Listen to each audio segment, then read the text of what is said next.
અચાનક પડે તો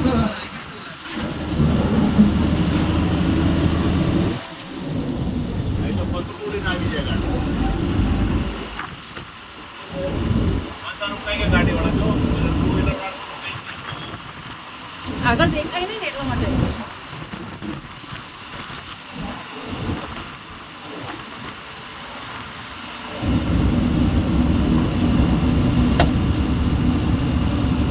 ખતરનાક વાવાઝોડું રાજકોટ હાઈવે સામે જોવા મળ્યું નથી. અમારી ગાડીનો કાચ પણ ફૂટી ગયો હવાથી.